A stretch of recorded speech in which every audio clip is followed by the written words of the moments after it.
بەناوی خۆی بەخشندەی میهرەبان سڵاو لە بینەرانی کەناڵی ئاسمانی پەیام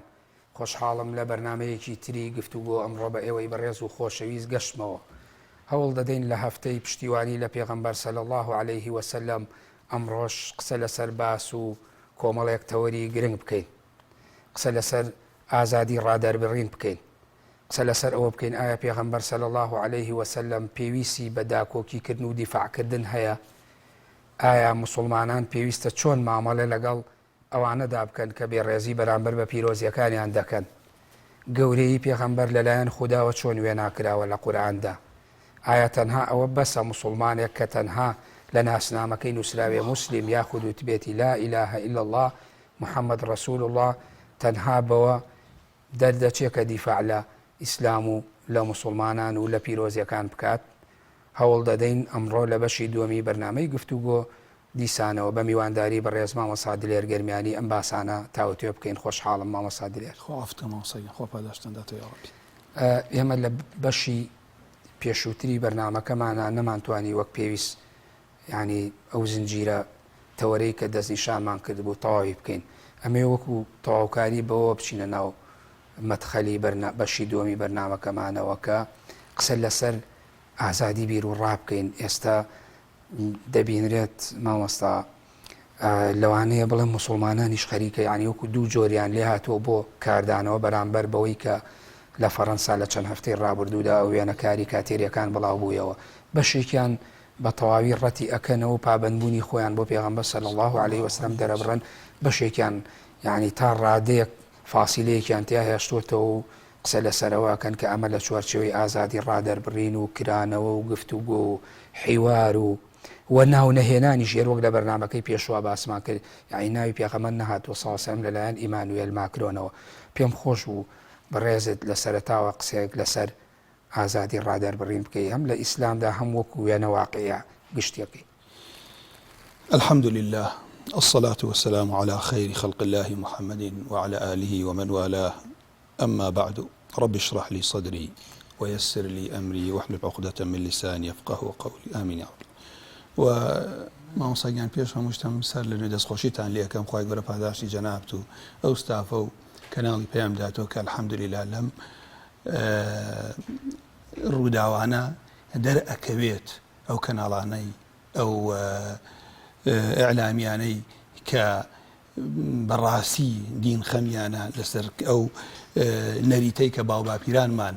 هێناویانە لە ڕووی دینەوە وەریانگرتووە کێیە خەمی دینە خەمی ئەخلاقی خەڵکیەتی کێیە یعنی بەڕاستی لە مانای دینەکە تێگەشتووە و دیفاع لە پێغەمبەرەکە یەکات ئەمە شەرەفێکی گەورەیە بۆ ئینسان سەرڕایەوەی واجبێکی شەرعی خوا پاداشتان داتوە. سەبارەت بە ئەوەی کە جەنابەت ئیشارەتت پێ کرد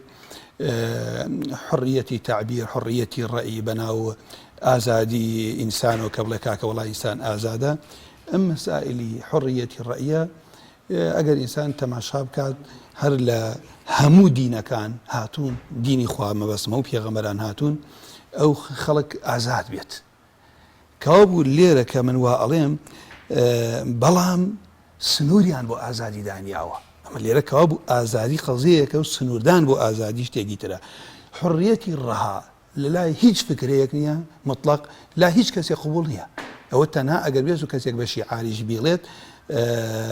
لە واقعی خوێنی تۆ لە واقع ئەیبینی چەنەها خاڵیان پێچەوانەیەتی بۆ نمونە تەشبیهی نەبێدوو لە ڕووی جەنابەت و هەموو بینەر و بیسەرێک زانایانە فەرموون ئەوەی کە بە مطلقی لا منتەها ئازادە و حڕۆگیان لەبەرەکانن لەبەرەوەی حل لە پۆشاکیانەوە چی ئەکەن چی ئەخۆن چۆن ئەکەن بۆ لەبەرەوەی هیچ مانعێک نە لە ڕووی عەقڵ و نە لە ڕووی دینەوە نییانە بۆیە لە شریعەتی ئیسلامیە پێمانەڵێ ئەمە ئەم باسکردنی ئازادی ڕاو بیر و ڕای خۆت دەربڕین ئەمە شتێکی تازە نییە چونکە هەموو پێغەمبەران هاتوون و قەومەکانیشیان ڕوبەڕوویان بوونەتەوە چۆن پێغەمبەر تۆ وەڵامەکەت بیر نەچێ بۆی بینەر خراپ تێ نەگایە لێکدانەوەی خراپ نەکرێ بۆ قسەکانت کە ئەڵەی ئازادی ڕەهانێ مەبەست ئەوەیە بۆی کەسەکان هێرش نەکەنە سەر حڕیەت و ئازادی یەکتری حدودێکی هەیە هەمووی من بەبستم ئەوەی کە ئەڵێم بۆیە ئەویان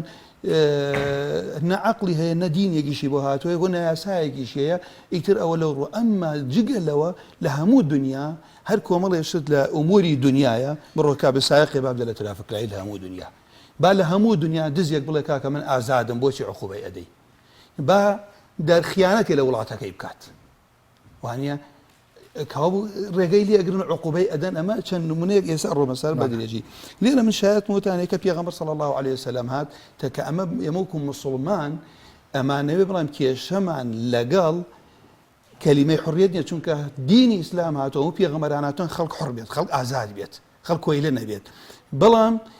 کێشە لەگەڵ مەفهوم و حەد و پێناسەی حڕیەتە لای مسلمانان چییە و لە لای غەیرە مسلمان چییە حساب نمونەیەکی بەسی لای مسلمان لە غەیرە ئێمە بڕۆ لە ثەقافەی فەڕەنسی ئەڵێ حڕیەت بریتە لەوەی کە ئازاری خەڵک نەدەی بەڵام لە دینی ئیسلامیە فەرمێن لا ضەرەرە ولا ضیرارە بێ ئازاری خۆیشت نەدەی بۆت نییە خۆت بکوشیت بۆت نییە عارەق بخۆی لە بەرەوەی زیای بە تەنهاش لە شوێنی لە ماڵی خۆتە کەس ئاگای لێت نەبێ بۆت نییە زەرەر لە خۆت بدەی عارەقیش بخۆی زەرەر لە پارەت بدەی کەوابوو لێرە پێناسەکان ئەگۆڕێ بۆیە پێغەمبەر صلی الله عليه وسلم هات وەکو تەبعی بەشەریش وایە هەموو کەس حەز ئەکا حڕ بێت پێغەمبەری خوا صلی الله عليه وسلم وەکو بەرنامەی پێشوو باسمان کرد هەموو عەرەب ڕێز و حرمەت و بە صادق الئەمین باسییانە کرد و کێشەی گەوریان پێ حەلا کرد بەڵام کاتێ پێغەمبەری خوا صلی الله عليه وسلم بە لا إله إلا الله هات ئەوان قورس بوو لە سەریان بۆ کان ئەمە پێشێلکردنی حڕیەتی ئەمەیە بۆ قالوا لنا آلهتنا پێغەمبەری خوا صلی الله عليه وسلم کە بەردەوام بوو لەسەری کە شوێنکەوتی بۆ دروست بوو هاتن بۆی چی بکەن هاتن بۆ ئەوەی بەناو تەعایشەوە بۆیە من لێرەمەیە زۆر بە سەراحەت ئێمە ناڵێن لەناو ملەتێکی مسلمانە ئەژین با خەڵک بزانێ ئەمە دینەکەیەتی ئەگەر پێی ڕازی نییە کەسێک ڕازی نییە پیا و کوڕ دوو جاری خوشکەکەی بەرێ لە میراتە ئەمە ئەو ئینسانە ئیمان لە دڵێنێ ڕازی نییە بە یاساکەی خوا کە بە نەعەدالەتی ئەزانێ با بەڕوونی ئەگەر مسلمانیشە با لە دینەکەی تێبگا لە بەرەو ئاخرەتی هەبێت پێغەمبەری خوا صلی الله عليه وسلم کە بانگە خەڵکی کرد بۆ تەوحید و لا إله إلا الله ئەوان هاتن کە دینیان کۆڵ نادا بەردەوام ئەبێت خەڵک شوێنی ئەکەوێت ئەوە بوو وەکو تەعایشێکی سلمی وەکو مشارەکەکردنیە پیان 6 مانگ تۆ بتەکانی ئێمە بپەرستە 6 مانگیش ئێمە خواکەی تۆ پەرستی بۆ لە بەرەوەی هەردوو لا کاکە پێ کۆ بژین بەڵام پێغەمبەری خوا صلی الله عليه وسلم مەبدەئی مفارقە فێری ئیماندارانەکات ئەیان کرد بە گەورەی عەرەب هەموو عەرەب ئەیان کرد بە دەوڵەمەندترین کەس لە ناو عەرەبە و باشترین ئافرەتیش تێ بۆ تێنین خۆ ئەگەر قەزێکەشت نەخۆشیە و جنە ئەوە ئێمە حەکیمێکت بۆ ێنین بەڵام ڕەسوول الله صلی الله عليه وسلم لەم اختياري خستيانا بردمي خوي رب العالمين هذا والله آياتي دابزان بسم الله الرحمن الرحيم قل يا أيها الكافرون لا أعبد ما تعبدون وعنيا ولا أنتم عابدون ما أعبد تاكو تاكي فالمشي لكم دينكم ولي دين أما تشيبو أما لبرو تفسير كان خيرون لنا الصحابة والسلف ومفسرين أما تفويض نية بو أوي مقابل أعزاد إخواننا برسيت تفويض نية أما بيوتي آياتي تبرع كردن بۆ هێشتا هیچ نهاتوە لە دین هیچ فەرز نەبووە ئێستا تۆ لە دوای فەرز بوون دین کامل بوو تۆ بێ ئەمە بکەیتە بەڵگەی بڵێ وڵا کاکە خەڵک من ئەڵێم کاکە بۆ تێ هەرچیە پەرستی بپەرستی خوای گەورە فەرمی وما خلقت الجن والإنس إلا ليعبدوني بەتایبەتی لەناو ملەتێکی مسلمان ئەژین بە خۆیان بزانن ئایا تۆ ئازادی لە پۆشاکتە ئازادی لە کڕین و فرۆشتنتە ئازادی لە اختیاری ژنێکە کە ئیماندار نەبێ مسلمان ناتوانێ بێنێت کەوابوو سنووری وەدانیاوە شریعەتی ئیسلام پاشان پێغەمبەر صلی الله عليه وسلم کە هیجرەتی کرد و فەتحی مەکەی کرد خۆی یەکەم ڕۆژەکە خەڵکە کافرەکە ئیمانیان نەهێنابوو پێغەمبەری خوا صلی الله عليه وسلم بۆ هەموو بتەکانی لەبەر چاویان شکاند بۆ احترامی بڵێ کاکە لەبەر حڕیەتی ڕەئی احترامی ئەم مشرکانە بگرێن بتانە ئەپەرستن لەبەرەوەی تۆی مسلمان هاتووی ئەڵێ حڕیەتی تعبیر حڕیەتی ڕەی لە شریعەتی ئیسلامیە بزانم لە خواوە وەری ئەگری خوایە کە صاحێبی کەونە خوایە ئینسانی دروست کردو ئەزانێت چی بۆی باشە نمونەیەکی کرد شوعیب داوای قەومەکێکە خوای گەورە ئەمان بۆ تۆمارەکات چیان ئەکرد ئەوان سەرەڕای ئەوەی کە شرکیان ئەکرد لە کڕین و فرۆشتنە ڕیبایان بەکارە هێنا و هەندێ غەشیان هەبوو میزانیشیان چی بوو تەرازویان غەشیان تیا کرد ئەوە بوو خوای پەروەردگار عەزە وجەل بۆمان باسەکە وەڵامی مشریکین چی بوو بێباوەڕەکان قالوا يا شعيب أصلاتك تأمرك أن نترك ما يعبد آباؤنا أن نترك ئایا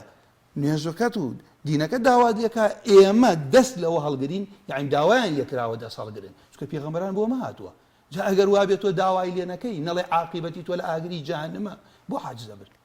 بۆ بێتاقەتە بن الصلاة تأمرك أن نترك ما يعبد آباؤنا أو أن نفعل في أموالنا ما نشاء كابو داوای ئازادیە کەن هەرچیە پەرەسی بیپەرەسی تۆ بۆ داوای ئەمالێکی دوو داوای ئازادی لە پارەکەیانەکەن ئێمە پارەی خۆمانە چۆن تەسەڕفی تیاکەین لەوەش نەوەشاوتە خوا پەناوەندە ئستێزایی پێکەن چونکە ئەمە سونەتی پێغەمبەران إنك لأنت الحليم الرشيد ئەمە لە بابی سایە بەڕاستی تۆ کەسێکی بە حلمی تۆ کەسێکی ڕەشیدیت کەوا بوو لێرە ئەمە وەکو فطرەت و طبیعەتی بەشەر حاجی برام ئەوەتانە خەڵک هەر بە طبیعەت داوای ئەوەی کردووەکە داوای ئازادیەکی کردە خۆی پێی وەکو بەشەر خۆی پێی ڕازی بێت لێرە بە طبیعەتی بەشەر نەزعی مەیلی ئینسان وایە خۆی حەزی لە چییە ئەوە بکات بۆیە لە شریعەتی ئیسلامیە شەرتێکی بۆ حڕیە دانیاوە و ئازادی ئینسان ئەو شەرتە ئەوەتانێ لەگەڵ ڕێزم بۆ هەموو بینەرێک بۆ هەموو بیسەرێک بۆ جەنابتان ئەوەتانێ ئەوەنە زیادی نەکەی تا بگاتە خوای گەورە پەنامامداد خۆی ڕەب العالەمین ڕێگەی لێت گرتووە ئینسان خۆی بشوێنێتە باشە مامۆستا دلێر ببوورە ئەگەر وەڵامەکەت تەواو کرد بێ شتێکەیە لێرەدا زۆر جار زانایەکی ئاینی یا پیاوێکی دیندار یا بانخوازێک یعنی باس لەوانەیە لەو بەشێک لەو حڕێتی ڕێیە بکات لەوە چ ئێستا تۆ ڕەخنەت هەیە لێرە لێ ئایا بۆ خۆی ئەتوانرێت ڕاستە و خۆ بنوە دین لەو کەسە وەربگیرە بڵێ مامۆستا فڵان کەس و توێتی ئەمە بۆ خۆی تەواوە ئەمە چۆن ئەکرێ زۆر جار ئەوەش هەستەکەی جۆرێک لە جیاوازی دروست کردووە لە ناو تێگەیشتنەکانی خەڵکیە با من ئینشەڵا هەر ئەم پێشەکە بڕۆمە سەر ئەو وەڵامی بۆ جەنابیشت کەواوی ئەمە وتم دین هەمووی نەهاتۆ بۆ ئازادی کاتێ دینی ئیسلام هات خەڵک لەبەر قەرزاری تیرەئیدا بەسەر تیرەی خەڵکیان نەئەکرد بە بەند بە عەبد ئیسلام هات تەنانەت بۆ ئەو عوبودیەت و ڕقا کۆمەڵی یاسای دانا لەبەرەوە کەسێ ئازاد کە خۆی لە جەهەنەم ئازادەکە ئەگەر کەسێ لە ڕۆژی ڕەمەزانە جیماع بکات ئەبێ عەبدێک ئازاد کات ئەگەر کەسێ سوێنێکی بشکێنێ ئەگەر کەسێ بکوشی ئەبێ عەبدی ئازاد کات کاوە ئیسلام بە مانا کەلیمەکەی هاتووە بۆی کە خەڵک ئازاد کات بەڵام ئیشکالەکە لێرە من ئەمە بگەێنم پێش بڕۆمە سەر وەڵامەت لێرە لە مەسەلەی حڕیەت نییە لە پێناسە و سنووری حڕیەتە ئیسلام هاتووە حەدی بۆ حڕیەت دانا و مامۆسای بەڕێزم بۆیە دائیمەن هەڵێم سوالێکی مسلمانانە بێ ئاگایان لێبێ بڵێ ئایا ئیسلام موافقەی حڕیەتەکە فڵێکا کە ئیسلام ئەسڵەن هاتووە بۆ ئازادکردنی خەڵک پرسیارەکە هەڵەیە مسلمان نابێ قوڵیکە ئیسلام هاتووە عەقڵی ژیری عەبد حڕیەتی کاملی ئەداتێ لە چی ئەمە لەوەی ئەفەرمێت لەسەر عەرزە هیچ حاکمێک هیچ دەوڵەمەنیەک هیچ ناودارێک هیچ تاغوتێک لێ مەترسە مەی پەرسە عەبدە وەکو تۆ تەنها خوا بپەرسە لە خەیاڵیش دوور تەخاتۆڵێ لە جن مەترسن لە ئاگاتان خۆتان ڕەبت مەکەنە ئەستێرە و کەوکە بوانەی کە ئێستا دەرەوچە کاکە تۆ کەی لەدایک بیت و تۆ وەڵا هینەکە چییە بورجەکە چییە لەم هەموو خراپێتە ئینسان هاتووە کاوە ئینسانی ئازاد کرد بۆیە عولەما ئەفەرمون ئیسلام هاتووە پێت ئەڵێ لە خوا نەبێ لە کەس مەترسە تامانە پێغەمبەر صلی الله علیه و باش مامۆستا چۆن ئەوەتان ئێمە ئایا ئینسان وا ئەزانێ لە بەندایەتی خوا دەرچێت ئێمە کە ئەمە باسەکەین ئەڵێن ڕووکە لە بەندایەتی خوا ئازادی تەواو وەرەگری لە بەندایەتی خوا دەرئەچی ئیلا عەقڵ فیترەت زانان پێتەڵێ ئیلا بێ شتێکی تر بپەرستیت ئیلا بێ یەکێ لەوانە تۆ هیچ ناوێت نە دار نە بەرد نە بتێک هیچ ناپەرستی نە تاغوتێک نە ناودارێک نە دەوڵەمەنێک نەفسی خۆتە پەرستی خۆیان نەفەرمی ئەفەڕەیتە من اتەخەذ ئیلاهەه هەوا کەوابووی وایە ئەمە پەرستنە شوێنی هەوا و ئارەزوو خۆیەکەوێت دوو پێغەمبەری خوا نافەرمی تعیس عەبد الدرهم تعیس عەبد الدینار کەسانی عەبدی دینار و درهمن لەبەرەوەی ئێمە کە ئەم مەسئلە ئیشارەتی پێ ئەەکەین لە ئوموری دنیاییە ئیسلام ئینسانی نییە ڕەهای پێداوی تەواو بەڵام ئەویش ئەبێتی بێ مامۆسا ئەوەنە نەڕۆی زەرەری بۆ عاقبەت هەبێ زەرەری بۆ خۆت هەبێ تەواو تێکەڵی دنیا بیت بڕۆ دەوڵەمەند بە جگە لە زەکاتیش دەسەر فەرز نییە بەڵام ئەو پارە لە دڵتان نەبێ لە دەستا بێت ئاگاد لێبێ بۆ پارەکە نەژید بۆیە من بەڕاستی ئەم خاڵە هەموو جارێ من ئەڵێم بۆیە ئەم قسە ئیشارەت پێ ئەەکەم بەشەر دێ بۆ کاتێکی کەم ئەڵێ وڵا کاکە ئەوە مەسلحەت وایە نمونەیەکی سادت بۆێنمەوە وڵا ئەڵێ کاکێ مەڵە خوشکمان نییە دەرزی قورئان بڵێتەوە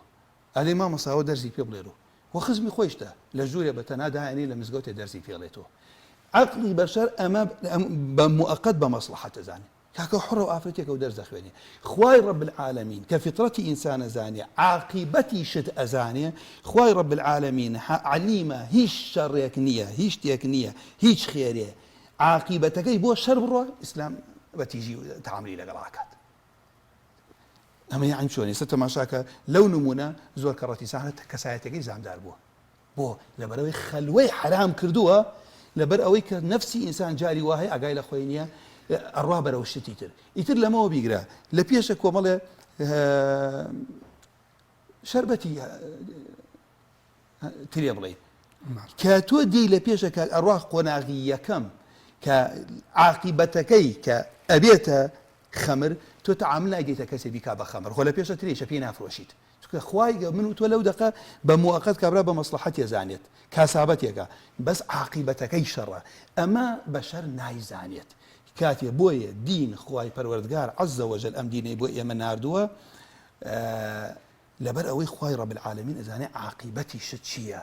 بۆ ئینسانەکان سنوورێکی لە دین دانیاوە ئەو سنوورە ئەلیەومە ئەکمەلت لەکم دینەکم ئێمە لە ئوموری دینە لە حەڵاڵ و حرامە لە عەقیدە ئیتر کەوا بوو ئەوەی خوا بە حرامی زانی تۆ ئەبێ لات حرام بێت چونکە عاقیبەتەکەی شەڕە اینجا ئەمەش کە باست کرد جەنابەت من پێشە بڕۆ بەسەر وەڵامی پرسیارەکەت مامۆساییان سەبارەت بە لە عهدی ڕەسوڵ الله صلی الله علیه وسلم ئەم ئیعلامە تاریخێکیەیە هەندێک کەس بە ناو ڕۆژنامەنووسۆ کە دێن دژایەتی دین ئەکەن یا نام کاکە موسڵمانە لێی نازانێ فێر بێت ئەگینا لە عهدی پێغەمبەر صلی الله علیه وسلم سەنادیدی قوڕیشیانە کرد ئافرەتەکانیان ئەهێنا جاریەکان شعریان پێ لەبەر ئەکرد شعر بۆ شبهه بۆ پێغەمبەر صلی الله علیه وسلم دژایەتی پێغەمبەر صلی الله علیه وسلم دوایەوە ئەیان لە بازاڕی عکاڵ ئەیان فرۆش کە بڵاویانە کردن ناو تیرەکانە ئەڕۆشن ئەم شعرانیان ئەوت عەزیەتی پێغەمبەری شێدا صلی الله علیه وسلم بەڵام شبهاتیان بڵاوە کردووە ئێمە بکاتێ وڵاتی مسلمانان گیرا کاتێ هاتن بەناو ئیستیعمار و ئاوەدانکردنەوەوە غەزوی فکری کۆمەڵی خەڵکیان کرد کۆمەڵێ خەڵک بیزانن ئەوە خەتەرە چونکە خەڵکە تەوزیع بووە برایەوەکو تۆ قەت ئامادەنیت ڕۆژێ لە ڕۆژان بۆ دنیات بۆ پارەت بۆ هیچ تەئیدی کەسێ بکەی قورئان قسەی بە پێغەمبەر بڵێ صلی الله علیه وسلم کەسێکی تر بەناو ئازادی ڕێیەوە دێ لێرە لە کاتێکیانەوە ئەو ئازادە ئەم کاکەوە خۆت بە موسڵمان ئەزانی ئەم سنوورە خوای گەورە ڕێگەی نەداوەتە تۆ کەوا بوو لێرە کاتی خۆی کەوایان ئەکرد کەسانێکیان بەجێ هێڵا محتەلین کەسانێکیان بەجێڵا خۆیان ئێریان بەجێڵا کەسانێکیان نیابەتەن ئەوان بێن دژایەتی ئەم ئیسلامە ئەکەن بۆیە ئەبێ ئینسان دین لەوانەوە وەرنەگرێت و قورئانیش کاتێ باسی شوبهاتەکان کۆمەڵێ بەڵگە دێنن وڵێ کاکە ئاەتە حەدیثە مامۆسا ئای باشە کۆمەڵێ ئاەت و بەڵگە هێنە مامۆسا ڕاستە ئاەتەکە بێ بیگەین تۆ بزانم عولەما چۆن لێی تێگەشتون هەموو ئاەتەکانی قورئان کۆکەرەوە ئاەت هەیە مەجالی ئەوە ئەدا خەڵکێک لێی تێنەگات بڵێ کاکە گیان وەڵا وەکو لا ئیکراها فی الدین وەکو فمن شاء منکم فليؤمن ومن شاء منكم فليكفر خوا شلون أمركات كفر أمانة بيوتي برانبر آياتي محكم متشابهة كهو تهديد برنامج بيشو بروني باسم كن ليرة أواني قرآن فأما الذين في قلوبهم زيغ فيتبعون ما تشابه منه ابتغاء الفتنة وابتغاء التأويل إذا التتبع ما مصاتشيا تتبع وتاني كسيك الرابع دواي شو نواري قاقري شو نواري ترزورة لبيه کەسێک ڕوا بە دوای شوێن خاچی کەسێک ئەگەڕێ هیتر زۆرە واز لەوانە ئەهێنێ بە دوای ئەمە ئەگەڕێ ئەوانەی خۆیان دڵیان نەخۆشە بە تایبەتی ئەگەر ئەڵێم ئەعلامی وایە هەر خۆی لەبەر خەڵزەیەک لەبەر ئەو جەماوەرە ناتوانێت کوفرەکەی خۆی ئەعلان کات نیفاقی خۆی ئەعلام کات گینا لە دڵ پێی خۆشە قسە بە پێغەمبەر بوویتێ صلی الله علیه وسلم ئەم خەبەرە بگەین لەبەر و معناکەی بگێت ئەمانەی کە ئەڕێن تەتەبوعەکەن ئاەتەکانە ئەگەڕێن ئاەت ئەدەنە سەرەوە ئاەتانی کە معناکەی ڕوونە وازی لێ ئەهێنن ئەو فەرمودانە معناکەی ئەوانە ئەهێنن کە شوبهە دروست کات ئەمانە پێغەمبەری خوا فەرمی صلی الله علیه وسلم ئەوانن کە خوا باسییانەکە دڵیان نەخۆشە ئەیانەوە فیتنە بمێنەوە ئامان فەحذەڕوهم پێغەمبەری خوا فەرمی بەڵێ مامۆستا زۆر جار یعنی ئێسێ هەر کورد نەکرێتەوە لە ئیعلامیە میدیاکارێکە یعنی ئەهلی قەڵەمەکان نووسەر و ڕۆشنبیر و هونەرمەند و ئەوانەی کە بەحساب یعنی خەیاڵدانێکی جیاوازیانەیە لە هی خەڵک و زووتر ئەهلی نوخبە و خوێنەوارن یعنی ئەوانە بۆ خۆیان بە دەستە جەمعی هەندێک کۆبنە و ئەوە ڕائگەیەنن کە ئەمات لە چوارچێوەی ئازادی ڕادەربڕی نایە مادام ئەوان بۆ خۆیان ئاهلی کتێب و قەڵەم و نووسینن ئەوان باشتر لەوە تێگەن یعنی من پێم خۆشە وەڵامەکەی بەڕێزی تۆزە شمولی تر بێ بۆی والله من مامۆساییان من جارێکان خۆ پاداشداتەوە پرسیارەت کرد ئێمە وەکو مسلمانە بێ وریابین تعبیرێک کە بەرامبەرمان بەکار ئەهێنرێ کەسێک ئەم ئێرابیە ئەم ئوسولیە ئەمە تەتەڕوفە مەبەستی ئیسلامە مەبەستی پێغەمبەرە صلی الله عليه وسلم ئەبێ قبوڵم نەبێت ئەمما کابراوە دڵسۆز نییە مەبەستی مسلمانێ بکەوێتە هەڵەوە بڵێ کاکی گیان وەڵاوانە ئەو ئیسلامەکەی قبوڵ نییە کە خوا ناردوێتی بۆیە من لێرە ئەو کەسانەی کە لەگەڵ ئەوانیم ئەسڵەن کەسێ باوەڕی بە دین نەبێ پێی بوترێ ڕووناک بێت چونکە ئەم تعبیرە کە بەکار هێنراوە کاتی خۆی مسلمانانیان بە ڕاجعی داناوە با پێ بوتر نووسەر چونکە من ئەو مسلمانەی کە شوێنکەوتوی قورئان و دینی خوا کە قورئان بە نور باسیەکە ئەمە ڕووناک بیرە ئەمما ئەوانەشی کە دێن وا ئەکەن کە من وەکو باسمان کرد ئەمە دینی ئەمە لە قورئان و سنەتەوە لێگرین خەڵک هەر کەسێ مەنهەجێکی نییە لە ژیانە ئەو کەسە ئەگەر مسلمانە بەڕوونی کاکە ئەمڕۆ وایلیات و حتا کاکە مامۆسا کەلیمەی ڕۆشنبیر یان نووسەر توخوا تەوزیع نەبووتە سەر حزابەکان کاکە خاڵی هاوبەشیان بۆ کاکە گیان ڕەخنە لە سەرکردەیەکی و لە حیزبێکی ئەگری ئەو هەموو نووسەر و ڕۆشنبیرانە دێنە دیفاع ئەگەر ڕەخنەکە حەقیش بێت بۆ نەدبینی کەسی لەوانە بڵێ کاکە وەڵا لەم خاڵە من لەگەڵ ئێوەم ئەوە مسلمانە ئەگەر لە خاڵێکیشە مسلمان بکەوێتە هەڵەوە وەکو پێغەمبەر صلی الله علیه وسلم خالدی کوڕی وەرید لە زبانی قەومەکە تێنەگەشت چەند کەسێکی کوشت دەستی بەرکۆ فەرمی خوایە من بەریئم لەوەی خالد کردی ئەوە مسلمانێکە هەڵە ئەکات ئەڕوا زوڵم لە کەسێکاکا با یەهودیش بێ با کافریش بێ ئەڕوا تەعدا ئەکات سنووری شەرع ئەبەزێنێ تۆی مسلمانە ئەڵێ هەڵەیە باش با دیوەکەی تریشیمان هەر بۆ باسکە وەک پرسیارەکە کردم ئەوە وتمان نووسەر و ڕۆشنبیر و ئەهلی قەڵەم و میدیاکار ئەی زانایەکی ئاینی ئەوەی کە پێوتی عولەمایەک بانخوازێ تا چەند ئەوە یعنی دینی لێوەرەگرێن وێنەرایەتی ڕاستەقینەی دینەکە زانایان کاتی خۆ قسێکی جوانیان کردوتیانە وهل ئەفسەدە دینە إلا الملوك کاکە دین سێ کەسێکی داوە دەسەڵاتدارێکە سیاست پێ شەرع بخات عابدێ لە دین شارەزانە بێ و بە فەودی بگەێنێتەکە عالمێک دینی بفرۆشێت بۆ لە شریعەتی ئیسلامیە قەزیەکە علم نیە هەر کەسێ علمی لابێ صاحبی ڕێز بێ هەر کەسێ علمی لابێ عامل بێ ئەگینا بۆیە خوای پەروەردگار عەزە وەجەل باسی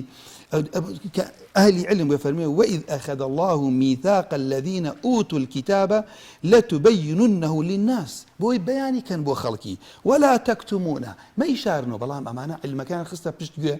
وانيا فنبذوه فرياندا وراء ظهورهم واشتروا به ثمنا قليلا فبئس ما يشترون بأمانك خلقي واهي علمك بو دنياي في أكريت أما ديني لي ورناجيريت سكسيكين أخويا وار بروا عالم يا قلب جيري سقيب الدين وإيمان وعلمي هبي فتواكشي هلا بأملا أخويا ولا قلنا هناك أبي خويف يلا خوينك كسي قلب جيري أو بزان ديني خويف بشان دا بو القرآن فرمي إن كثيرا من الأحبار والرهبان لا يأكلون أموال الناس بالباطل كساني هن باري خلقي أخوان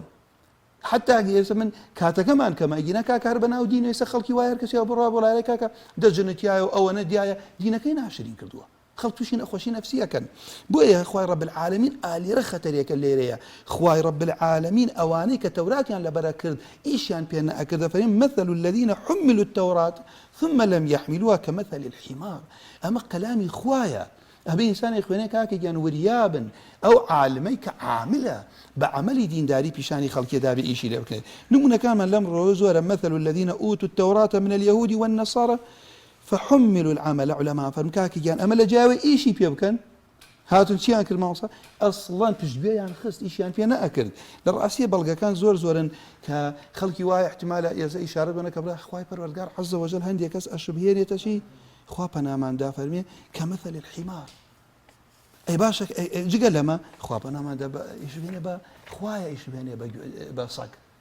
الله كاك أجر بيتو شويني كبي هر زمان دركا وهستا هستي خويتي أجر بيتو وازي شيليبي هر واكاد أواني كشين أواني كدين أفروشن بويه بالراسي من يعني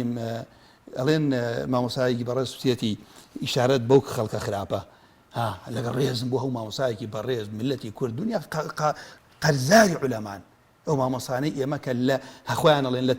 لا إله إلا الله إلا دا يقبون وتاوك وتلقين يمردو لقال خلقا شور وجه خزمتي خلقا حرمتي خلق نانيتي خلق قورة وشكي أدب تيري خلقك كنا من أوانا أليم دين بو دنيا بكابر عالمي سلاطين بس أوقات واتلوا عليهم نبأ الذي آتيناه آياتنا خواي رب العالمين لەسەری حەوت طەبەقی ئاسمانە نمونەیەک بۆ پێغەمبەر فەرمێ ئەمە بخوێنە سەر ئومەتەکەتە کەسێ علممان پێدا بوو ئەم کەسە لە علمەکەی هاتە دەرەوە فأتبعه الشيطان فكان من الغاوي شيطان شوێنی کەوت فأتبعه الشيطان فاعلەکەیە ولو شئنا لرفعناه بها بەڵام خۆی بێ هەموو وەک جبریل خەڵقەکات بمانوسایم کەسەمان بەرزە کردووە بەڵام ولكنه أخلد إلى الأرض کەسی وا هەیە ئەڕوات چۆن ئەبێ عالم دینی خۆی بۆ دنیای خەڵکی بفرۆشێت باش بس أما يكشف بقينا ما وصل كوتها أم آياته إن تحمل عليه يلهث أو تتركه يلهث كم أفرميشي فمثله كمثل الكلب خواها أفرميت كوتاي أم آياته بشيديت أفرميه فاقصص القصص لعلهم يتفكرون أم شيرو كان بو باسكا لبروي أو خلق كبير بكاتو لبروي أو خلق بقرنا دعاء توبة كان دين لو علمانا ورنقرن بو إخوة يقول فرميه أي باشا مبوان ذلك مثل القوم الذين كذبوا بآياتنا تاكوتاي فاقصص القصص لعلهم يتفكرون بەڵێ ما وصاد لێر ئەمەی کە بەڕێزت باست کرد بێگومان لە مناسبە و بۆنەی ئەوایە کە ئێستا ئەو وێنەکاری کاتیرانە بەرامبەر پێغەمبەر صلی الله علیه و سلم بەرز کراوەتەوە وەکو حوریەتی تعبیر باشە یعنی دین یا ئیسلام یا پێغەمبەر صلی الله علیه و سلم پێویستی بەوە هەیە ئەم خەڵکە لافیتە و پۆستەری بۆ بەرزکەنەوە و دیفاعی لێ بکەن و لەسەر مینبەرەکانەوە قسە بکەن و ئەوەی بۆ بکەن یا خۆی بۆ خۆی ئەمە خەڵک ئەزانێ ئەمە حەقیقەتی پێغەمبەر صلی الله علیه و سلم ئەوەیە و نزیکەی 2 ملیار مسلمان لەسەر زەویە شوێن کەوتوێتی بەبێ ئەوەی چاویان پێی کەوت بێ یعنی پێویستە ئەم دیفاعکردن و داکۆشیکردنە لێ من پێم خۆشە بەڕێزە وەکو بانخوازی وەک زانایەکی ئاینی ئەوە زیاتر بۆ بینەران ڕوونکەیتەوە والله مامۆستا گیان طبعا من دوێنێ برایەک دوای و بەرنامەی دوێنێ ماشە مامۆستا کەوتانی ئەگەر ئەندا پەرلەمانی ئەڕوادوانی کە لە شوێنی ئەڕاتم کاکە هەمووی تەمسیلی بەرنامەی خۆیەکە هەمووی تەمسیلی دڵی خۆیەکە هەمووی نوێنەری عەقیدە و فکری خۆیەتی ئەوەی کە لێرەوە دڵی لەگەڵ ماکرۆنە ئەوە گەر تۆبە نەکات لەگەڵەوە حەشتەکەی المەرء مع من أحب ئەوەیشی ئەڕوا لەوێ ئینکاری ئەکات پێغەمبەری خۆشەوێ کاوت مەگەر کەس نەبوو نوێژ بکات تۆ نوێژ تەرکەکەی کاوبوو ئێمە لێرە ئەگەر ئەم مەسئلە ڕاستە پێغەمبەر صلی الله علیه و سلم خوا ناوی بەرز ڕاگرت و دواتری باسیەکەی ئێمە پێویستمان پێیەتی پێغەمبەر پێویستی پێ نییە صلی الله علیه و سلم ئێمە چۆن ئێستا نوێژ من پێویستم پێێتی نوێژ دەکەم خوا پێویستی بە نوێژی ئێمە نییە ڕوونە مامۆستاگیان باشە چۆن پێویستمان پێێتی بۆ پاراستنی دینمان پیغمبر صلى الله عليه وسلم خوي رب العالمين لقرآن فرمي قل إن كان آباؤكم وأبناؤكم وإخوانكم وأزواجكم وعشيرتكم وأموال اقترفتموها وتجارة تخشون كسادها ومساكن ترضون أحب إليكم من الله ورسوله وجهاد في سبيله فتربصوا حتى يأتي الله بأمره يعني امشي باوكمان ڕۆڵەکانمان براممان خێزانمان ئافرەت مێردی عەشرەتمان پارەمان تیجارەتمان مڵک و خانومان ئەگەر ئەمە لە خوا و لە پێغەمبەرەکەی و لە جیهاد و تێکۆشان لە پێناوی خوا لە دڵتانە شیرینترە چاوەڕوانی عیقابی خوا بکەن چاوەڕوان کە خوابتان کاتە پەند هەندێک لە عولەماڵی بە معنای نیکالە خوابتان کاتە پەند بۆ غەیرە خۆتان والله لا يهدي القوم الفاسقين پێغەمبەر صلى الله عليه وسلم نافەرمێ والله وبوزاتي نفسي مني بدسه والذي نفسي بيدي لا يؤمن أحدكم حتى أكون أحب إليه من والده وولدي والناس أجمعين ما يبخار روايتك برسالة كم أوي آية كسي هي استئزاء قال طب باوكي بكن خفضنا أخوات كسي هي قصب أخوي بوتري خفضنا أخوات كسي هي قصب الرولكي بوتري خفضنا خلقي واهي أجر أجاي لأخوي نبي جاري واهي توشي تاقي كذا وي فقيرية بهوي من على كيوا أو نخوشي ودينك وتخترياته خلقي واهي بهوي مالو من على كي وجاري واهي يعني خيانتي لوطني كردو روشة كاكا تحملي نكردو خيانتي كردو روشة بوش وين جيتر كاو كسي خوش بيت شونا إيمان مانواني هتاوكو في غمري عزيز ما صلى الله عليه وسلم ببورە کەواتە ئەمەی ئێستا ئەکرێمە مەسەیان ئێمە واجبە و پێویستە خەڵک بێنە سەر شەقامەکان و ناڕزایەتی دەربڕن و قسە بکەن وتاریان هەبێ وەڵامدانەوەیان هەبێ بۆ ئەم بارودۆخەی کە ئێستا بۆ خەڵکی بڕوادار هەڵبەتمە بەسمە خوي رب العالمين خۆشەویستیەکەی خۆی ئێستا ئێمە پرسیارەکەم ماڵمان تجارەتمان کەسابەتمان برامان عەشیرەتمان خێزانمان ئەولادمان هەمووی باس کرد بکەوێتە ئەوەوە خەڵک ئیستیزایی پێ بکە مەوقفمان چیە بێت بۆ پێغەمبەر صلى الله عليه وسلم ئەبێ زیاتر بێت کە پێغەمبەر والله ئیماندار نین هەتاوەکو منتان لە باوکتان و لە ئەولادتان لە هەموو خەڵکی خۆشتن دەوێت کە من قسە بە ڕەسوول الله بوت صلى الله عليه وسلم دڵم ئێشینەیە ئیمان لە دڵمانە ئەمە واجبی شەرعیە بۆ دواتر شيخين خوي رب العالمين فهم لا تنصر وقال يا وسري نخن خوا سريخا كوابو بس سرخ يا بيغمبر صلى الله عليه وسلم هر قرآن فهم وتعزروه وتوقروه يعني مداوما لك اخوا فرمي بيت تعزيري بيت تعظيمي بيغمبر بيت سرخ يا تسردش منيا اي انسان لما ردانيش تخسب بيغمبر صلى الله عليه وسلم اي باشا بو قسە بەسەر کردەیە بوتێ وەکو بەرنامەی دوێنێ من باسم کرد ئەگەر باس لە حڕیەتی ڕەئی ئەکەن بۆ قسەکردن بە سەرکردەکان بەرەو زیندان تەبلیغ قسەکردن بە پێغەمبەر صلی الله عليه وسلم ئەمە ئازادی ڕەئیە کابوو ئەمە ئێمە چۆن نوێژ ئەەکەین بەدەسەڵاتی خۆمانی بڵێم نابێ کاکە نوێژ فەرزی عینە دیفاعکردن لە خوا و پێغەمبەر صلی الله عليه وسلم و لە قورئان ئەم سێشتە عذر بە جەهلی تیانێ مامۆستا ئەم سێشتە خوای گەورە پیغمبر صلى الله عليه وسلم قرآن لبر إمامي نوێ فەرمی عوام تایە عالمە ئەوەی ئیستیزایی پێ بکات کە کابرا بۆ جیهاد دەرچووە ڕۆشتۆ بۆ جیهاد لەویا کۆمەڵە قسە هاتە سەر زبانیانە نەیان ئەزانی کوفرە خوای رب العالمين أفرمي آياتي دابزان حال أو شوا قل أبي الله وآياتي ورسولي كنتم تستهزئون لا تعتذروا قد كفرتم بعد إيمانكم آية وقصة بخوا استهزاء بخواو بآية كاني خواو ببيغمبركي أمسيان عذر بجاريت يعني عذر مهينا إيوه كافر بون لباشا وإيمان دار بون شايتكم ليرشيا آية كسير استهزائي كردوا كسير رقاب ده هم القرآن باسي مدحي بيغمبرا سيدي ولدي آدم سروري بيغمبرانا خواي رب العالمين فهم وإنك لعلى خلق عظيم أمهم ووصف قرآن همو بيغمبران مدحي بيغمبريان كردوا صلى الله عليه وسلم كسي بلا كاكا والله ما كنان قصيبة بيغمبر نوتوا لجير ناونشاني حريتي آزادي روزنامنوس وآزادي إعلامي وآزادي تعبيره وتيتي بقى هنا دانية أو قصة كأو داينيا كوابو أو طعني للرسول الله ذاك في غمر صلى الله عليه وسلم أبو شيوبك أوان إعنبي أم طعن لقرآن رازيبون وقاعدة فقيه معناها الرضا بفعل كفعله والراضي بفعل كفاعله أو الرازيب بكفر كافر باش ما صبا لێرە وەکو هینە پرسیاری کە بکەم ئەکرێ بڵێن ئێمە هەموو ئەوروپا فەڕەنسایە و وەکو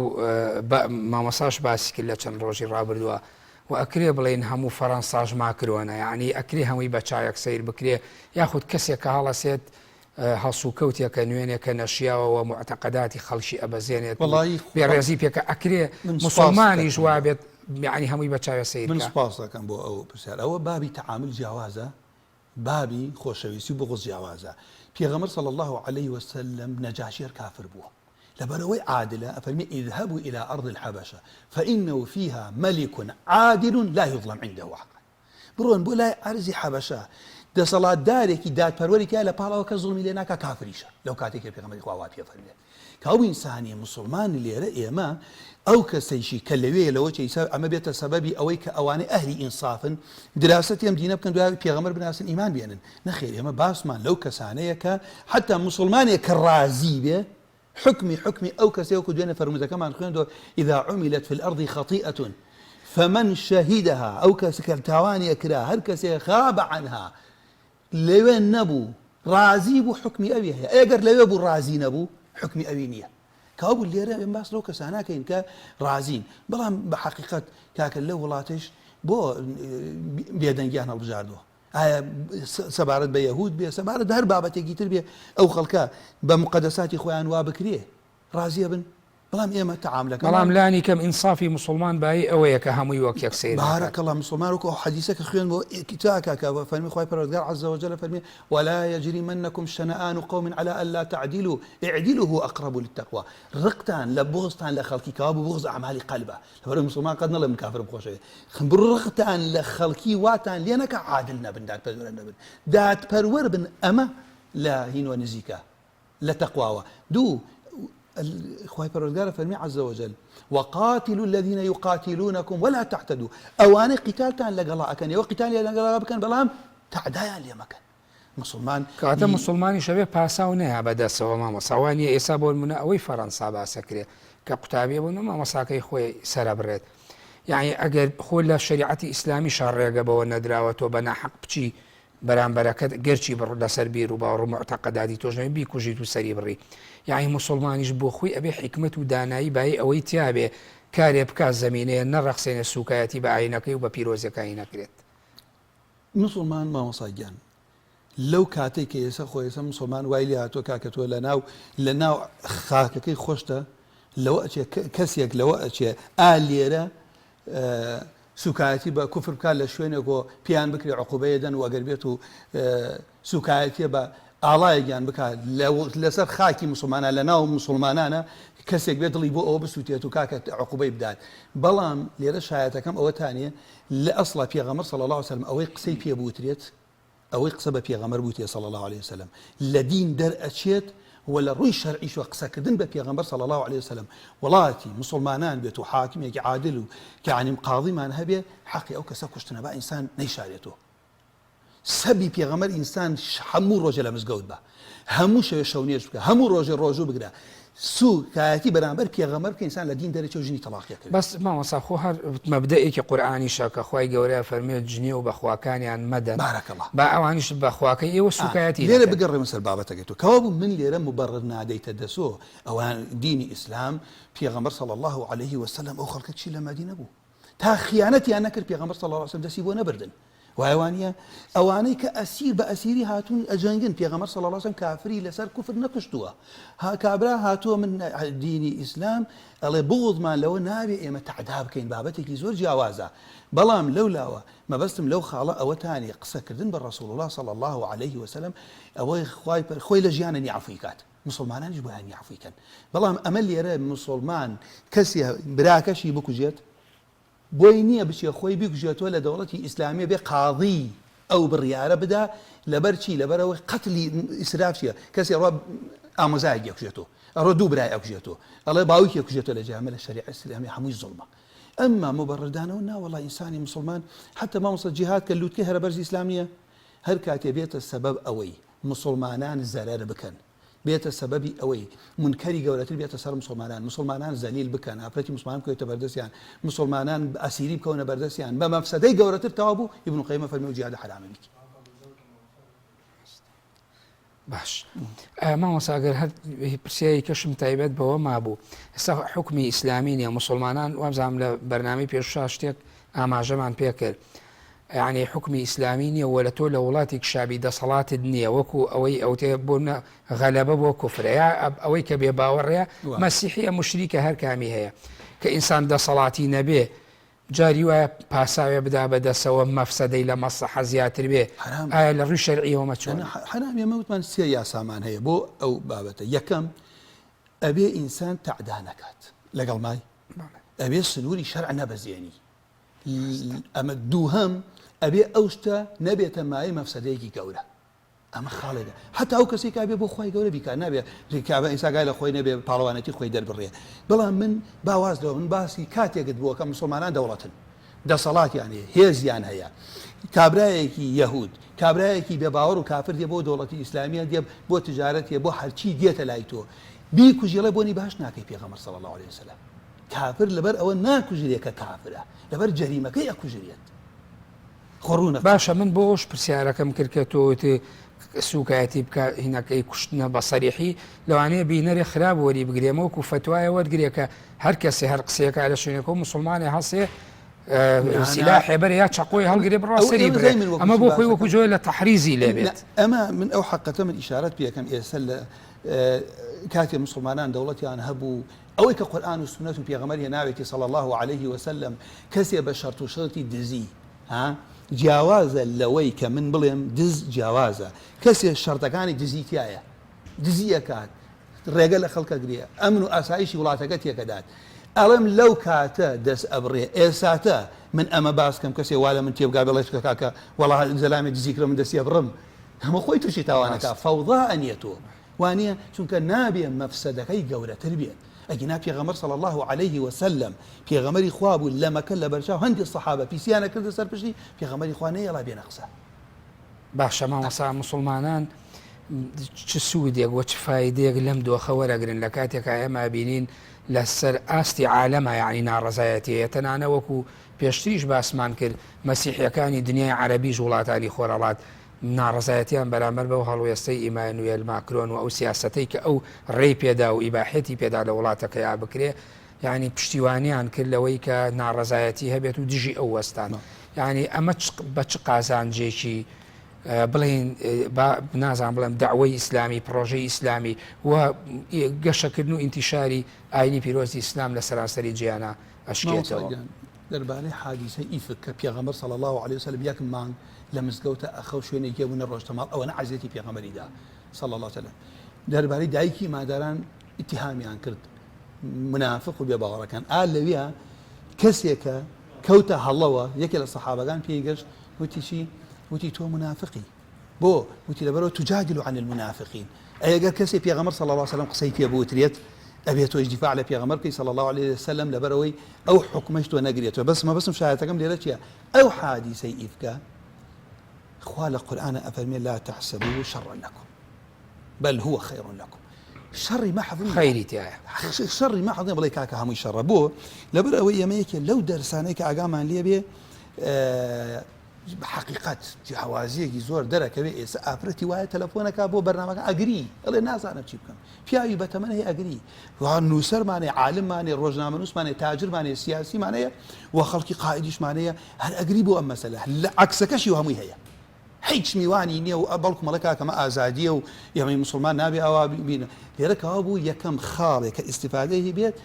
خەڵکی دووڕوو کە بە زبانە لە ئیماندارن جایەکاتوە لە خەڵکێ بە دڵ ئیماندارە و بە زبان و بە عەمەل. بۆیە یەکێ لە عولەما کە پرسیاریان لێکوتی نیشانەی منافق ئەمڕۆ چییە؟ فەرمی ئیذا هوجم الئیسلام سەکەتوا وئیذا ئەخطأ ئەهلوه ظەهروا. کاتی هێر شەکرێتە سەر ئیسلام ئەو خەڵک منافقەکان بێدەنگن. ئیتر کاکەی کابرا جاری وایە مسلمان نەبووە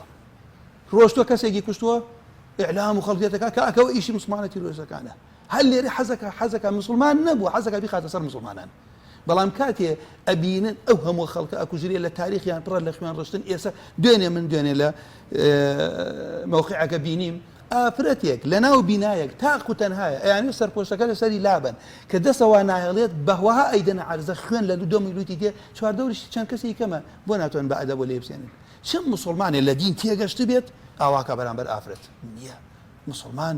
بەڕەحمە مسلمان خوای گەورە بەڕەحم ناردوێتی پێغەمبەر صلی الله عليه وسلم 80 کە ساتون بیکوژن ئازادی کردوون لەبەرەوە تێمانەگەین ئێمە هیدایەتی خەڵکمان مەبەستە ئەمن و ئاسایش لە مەسلحەتی مسلمانە لەبەرەوە بەرنامەی پێیە ئەخلاقی پێیە. اینجا لێرە کەوا بوو لێرە مەبەستم ئەمە خاڵێکە بێ زۆر زۆر ئاگامان لێ بێ مامۆستا ئەم حادیسانە ئەوەیە کە لە ئیستیفادەکانێتی لەبەرەوەی مسلمان فری و نەبات دین لە هەموو کەسێ وەربگرێ. قورئان فەرمێ ئین تەمسەسکم حەسەنەتون تەسوؤهم. ئەگەر ئێوە منافق ئەگەر ئێوە تووشی خۆشی و سەرکەوتن یەکبوون و چاکەیەک بێتاقەتە بن هەر کەسێ بەرامبەر مسلمانان وا بێ نیشانەی منافقە. وئین تصبکم سەیئەة یەفرحوا بها. ئەگەر بێت و تووشی ناڕەحەتیەک بوون سەیئەیەک بوون ئەوان خۆشحاڵن پێ. ئەمە خاڵی یەکەم. خاڵێکی ترەوە تانێ مامۆستای برام قورئان فەرمێ بسم الله الرحمن الرحيم هەر بۆ تەییدیەم خاڵە ألف لام ميم أحسب الناس أن يتركوا أن يقولوا آمنا وهم لا يفتنون ولقد فتنا الذين من قبلهم فليعلمن الله الذين صدقوا وليعلمن الكاذبين. كأبو مخالك أبي أقام اللي بيدو واقعا سبارت بوي كاتي أم آيات أخواني تبري خلقي وابي خوي رب العالمين عز وجل فرمين قد بدت البغضاء من أفواههم وما تخفي صدورهم أكبر قد بينا لكم الآيات إن كنتم تعقلون. بو أهم وصفات كافر باسكات بروي وامان ليني إما بويك أوان إعلاني آشتي وسلامته بيك وجيانا كان راسنا كانت آية قرآن أفرمي أويك بغض الزباني عند الكوت بلام أوي للضليانا أوي للضليانا قورتلا أم بلغانتها عن بورون أكينو إن كنتم تعقلون أجل إيوا عاقلا بلام كاتب استجابة بيغمر صلى الله عليه وسلم للعين أبو جهل وكراتشي رويدا ما مصايان حرزة إيمانينا إما أميد إن شاء الله أما وكوتون شيخ الإسلام أفرميت كاتي خوي كاتي حسني مسلمان الروشن بو فتوحات دوري قلاي كان قربيان آزادنا أكرا يعني بيسق سيبا بيغمر صلى الله عليه وسلم يعني أمام مجدي نصرة مجدي نصر لبرو خوا دفاع على پیغمبرك باشا من باعو بس ما هو بسياري كتير وما وصل تعظيم وقوري پیغمبر صلى الله عليه وسلم لتشي هيبون ككاتي سوكايتي بيك لسردمي پیغمبر صلى الله عليه وسلم امامي حمزه باور ريانيت ويتنا مسلمانان و بيغمان قوته هي زي كتير ديتا دروس بيت قوري ام پیغمبر صلى الله عليه وسلم وتعظيمي للاين خواي قوروا لتشيا لتشوا أجنبي ببرسيارك تقليدي ولا أم برسيارها مش شكراوة بلان بو ويك زياتر بايخكي للاي برواداران وأهلي ئیمان زیاتر بەوەی کە داکۆشی لێ بکەن و کاتێک کە سوکایەتیەکی پێکرێت و بەرەو ڕوێ بنەوە بتوانن بزانن یاخود بزانن چۆن دیفاعی لەکەن. والله ما وصيان جمال آياتي بو أمر أبرزيخهم وخيان القرآن فمي أم يريدون كيدا فالذين كفروا هم المكيدون. أوان ويستيان لبرشاو خلق كم يبيغمر صلى الله عليه وسلم مش كانوا خلق بترسيان وخلق شواني نكذا لولا حمزات إيماني هنا كابو كيدا كبعكس بوشي بو پێچەوانە بوو دار عليهم پێچەوانە بوو کۆتە سەر خۆیان ئەمانەیش ئەیانەوێ مسلمانان بترسێنن و پێغەمبەر لە دڵی خەڵکان ناشرینکەن کە پێغەمبەر صلی الله عليه ڕۆمە سەر وەڵامی پرسیارەکەت کە پێغەمبەر صلی الله عليه وسلم خوای پەروەردگار عز وجل گەورە ڕایگرتووە مامۆسای برام لێرە جای وایە بێتە سەبەب هیدایەتداری هەر لە ناو خۆیان کەسانێکی زۆر کاکە مەغۆل و تەتاراتن ئەم وڵاتەیان گرت دوایی هەر خۆیان جێشەکان زۆری ئیمانی هێنا لەبەرەوەی ئەمە خاڵێکە لەو ڕۆوە ئەمە سەبارەت بەوەی کە بڵێ گەورەی پێغەمبەر صلی الله عليه وسلم من وتم ئەگەر ئیشارەت بە شتێ بکەمە مەسەلەوە چێت زۆر کەڕەت کە ئێمە ئاوا باس ئەەکەین قسەی یەکەم کرد کە ئایا مەسەلەی کافر خۆشەویستی و بغضی کافر لاو ئێمە شتێک بڵاو بۆ تۆ گەر پێت باش بێت پێش بڕۆمە سەر وەڵام دانەوەی ئاەتەکان بەڵام تۆزی ئاگامان لە وەختە تۆزی ئاگامە لە وەقت بێ من حەزم کەم شوبهەشە ئیشارەت پێ بکەن جا بڕۆن چکە بابەتەکەمان علاقەی بە شوبهەوە بوو ئایا کەسانی ئایا پێغەمبەر صلی الله عليه وسلم ئێمە ئەم خەڵکە کافرێکە وا ئەکا زۆر کەڕەتەوتری ئایا من کافرەکە ڕقم لە عملەکەی بێ یا خۆش ئەگەر پێت باش ڕاستە ئەو باسێکی گرنگە فعلەن من لە چوارچەوەی ئەوەشە ئەکرا یعنی ئێمە کاڕین ئایا ڕقمان بۆ نمونە لە یا موسڵمان و بڕوادار ڕقی لە هەموو خۆراوا بێ کە ماکرۆنیتە یاخود لە هەموو فەڕەنسا بێ کە ماکرۆن لەوەیە هەموو خۆراوە فەڕەنسا یاخود هەموو فەڕەنسا ماکرۆنە یعنی ئەکرێ لەوە شاینیکن ئایا ئێمە ڕقمان ئەمە لە عملەکە بێ لە کردەوەکە بێ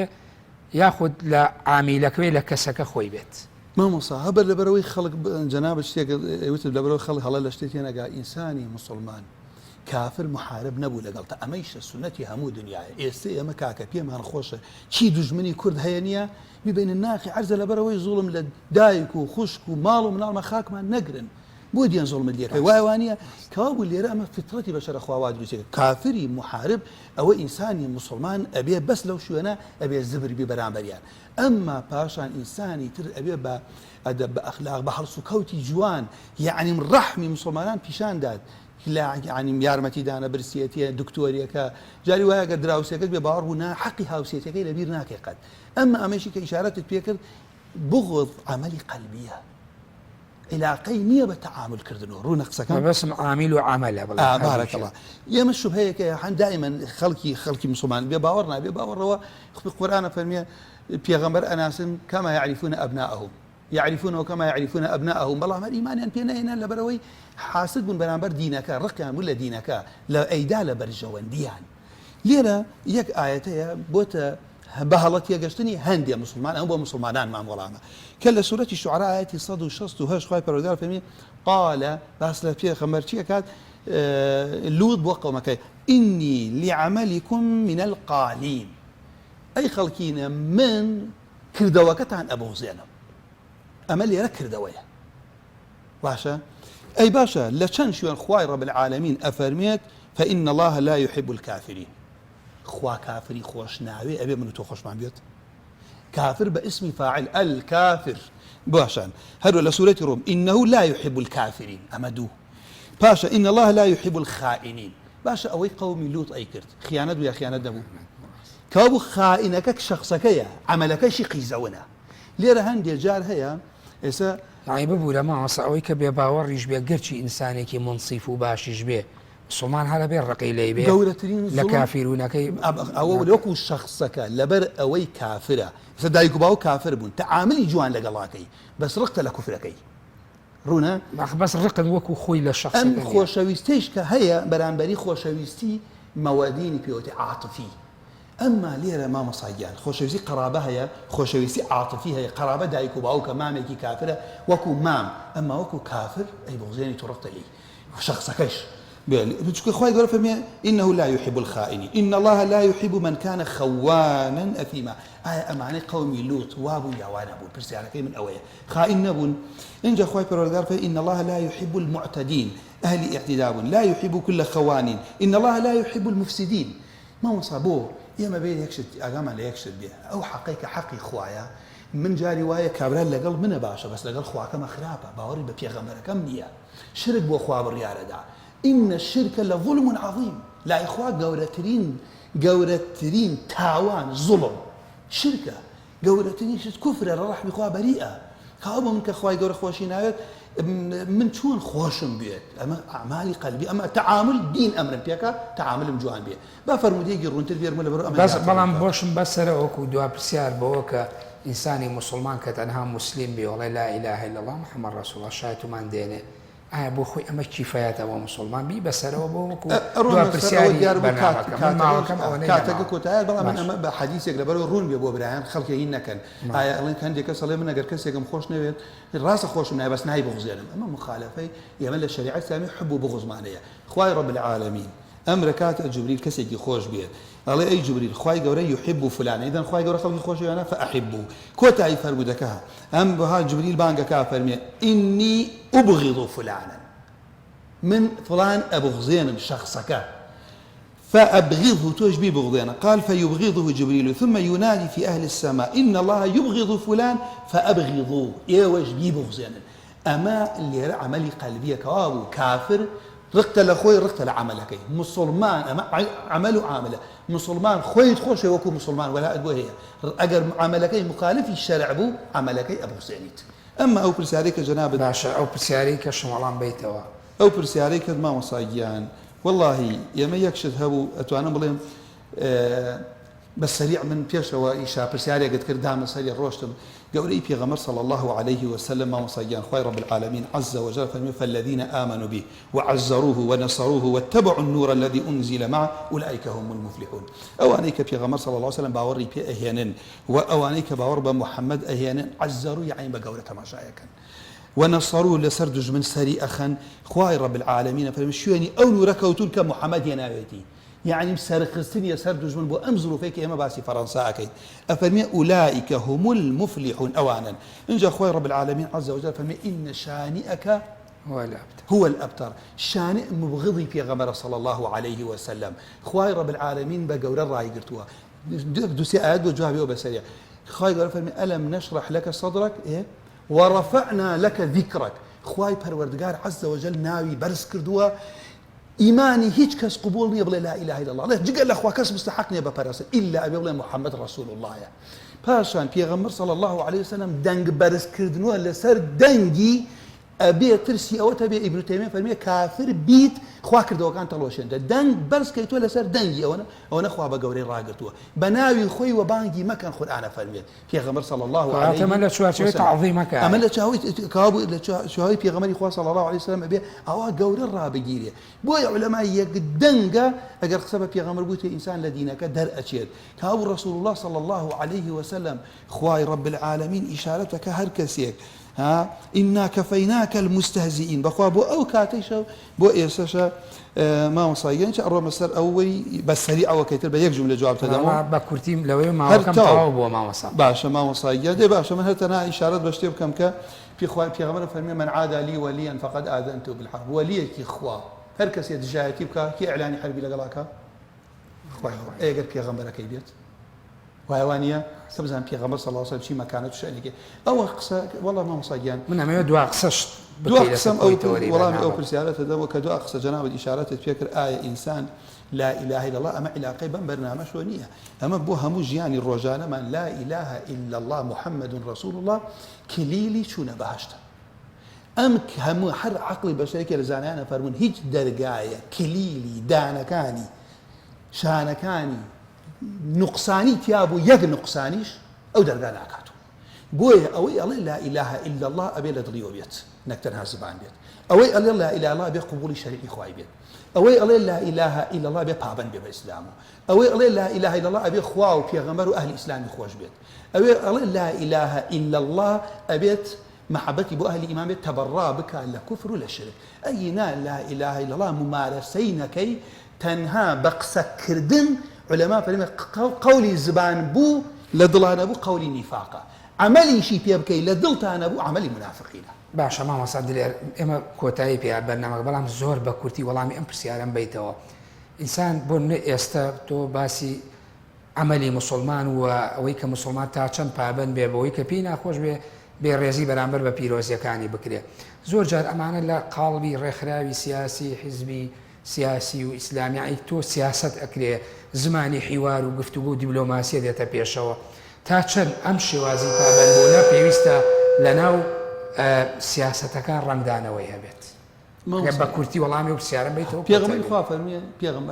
پێغەمبەران هەمووی سیاسەتیان کردو نەسی حەدیثە ئێستا کۆتایی بەرنامەکەیە ئەم ئایەت و حەدیثانە پێغەمبەر صلی الله عليه وسلم دووش زیاتری نەبووە یان قورئان بووە کە لە خوا بۆی دابەزیوە یان قسەی خۆی ما أضيف إلى النبي صلى الله عليه وسلم من قول وفعل وتقيان قسو كردوي خوي وتقرير خوي أما سنتي في غمر أم دوانا في غمر صلى الله عليه وسلم قائد عسكري ويانا رئيسي دولة ويانا لقل وفد دانشت ويانا رئيسي عسكري ويانا كاتي هاتو أسيري قرتو لي كشتون ولي آزاد كردون في غمر صلى الله عليه وسلم لبروي أماني جيب جاءك رسول الله صلى الله عليه وسلم لا يدجمني شي ريزي هبو ئەوەی یعنی دین بەوشەوە گشتیە وەری نەگریت خەڵکی جار وایە دوژمنەکە لە کاکە بن و تۆ جیاوازیمان چییە کاکەوە تا تۆش وەکو من فێڵەکەی ئەوە تا تۆش وەکو من وانە چونکە کاتێ تۆ ڕازبووە نەبی بەرامبەر دوژمنت کاتێ تۆ لە ئەم ئیسلام پێغەمبەری خوا قورئان و سنت بۆ جێبەجێ کردووە سیاسیش بووە کەوا بوو من بێم لادەم بە ناو سیاسەتۆ عەقڵی خۆم زاڵ کەمە سەر شەرعە یان سیاست پێش شەرع بخەم نە ئەو ئەکەم کە خوا ئەیەوێ نە ئەو خەڵکەش لێم وەرئەگرێت بەڵێ زۆر سپاس بۆ مامۆستا دلێر گەرمانی بانخوا سپاس بۆ چوونەکانەوە سپاس بۆ وەڵامەکان سپاس دەکەم کە لە بەشی دووەم و کۆتایی بەرنامەی گفتوگۆدا لەگەڵمان بێت یا ڕەبی خۆ بەداشتان بەڵێ بینەرانی وەڕێ شوڕات بە کۆتایی بەشی دووەم